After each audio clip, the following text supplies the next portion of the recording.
This week, our expert is Godfrey Gishuki of Enterprise Development Associates. Karibu sana. Thank you very much. Who's here to discuss about the importance of research and development, especially when it comes to small businesses, whether we take it seriously. Yes. Do you think we take research and development seriously? I think that's a very good question. And I think a lot of small businesses are in a hurry to go to the market. And I think a lot of them don't take seriously the idea that they need to do their research and development. What does research and development mean, and what does it entail? Research and development is the whole idea of, is the process of validating your market concept or product with the market. Is really the whole idea of trying to align your product with the demand of the market, so that then you are relevant and that your product is really meeting the need of your customers very specifically. Of course, startups tend to go to the market with a product which is basically untested. And often when their product comes to the market, they find that they need to make adjustments. Yes.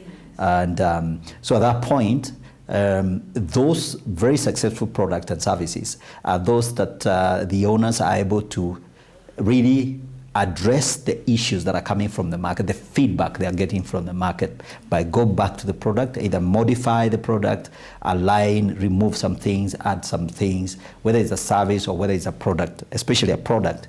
Really, you really have to respond to the feedback you're getting from the market. And what does it entail? It really basically means that obviously when you come to the market with a product in a certain package, you take it out there, you start selling, you listen to what the customers are saying, maybe how effective the product is, if there is something that is missing or there is something that is probably not as adequately formulated. And then you base your modification, you modify your product based really on the feedback you're getting. So Michelle has done a fantastic job because she developed her product based on her own personal experience. As she told us, she had cut her hair and she needed a product that was useful for her short African hair. And she says how she actually had to dig from the internet, whatever answers and solutions and what products are available. And she was obviously very frustrated because she couldn't get the right product for her kind of hair.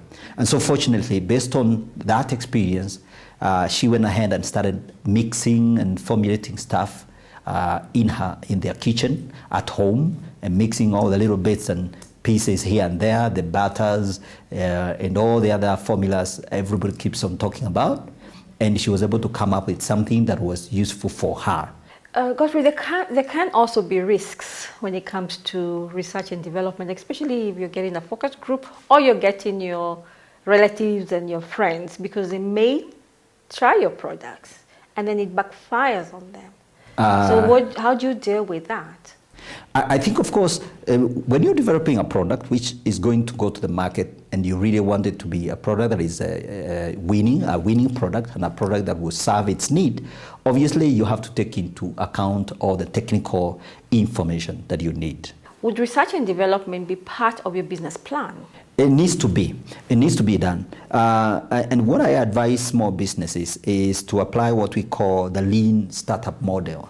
The lean startup model says before you really scale your business or service, you need to keep on testing your services or products at a small scale, so that then by the time you're really scaling up, you have tested the market sufficiently and you have confirmed and validated your service or your product. You have people out there who have used your product and have given you valuable feedback. So lean startup, the concept of starting small, testing, continuously testing and improving. It's more or less like a cycle. You start here, you start with your product, you take it to the market gives you feedback, you modify your product, then you take it back to the market, and then through that cycle, by the time you do 2 or 3 cycles, you have a very good feel of what the market really is responding. Thank you, Godfrey. It's important that we know that research and development is important, especially if we're encouraging Kenyans to buy Kenya, to build Kenya. If we want to have good products to buy and services to buy, it's important then to incorporate research and development. Correct. Thank you. Thank you. Thank you for watching Road to Success, the key to your next level in business. Do have a blessed week.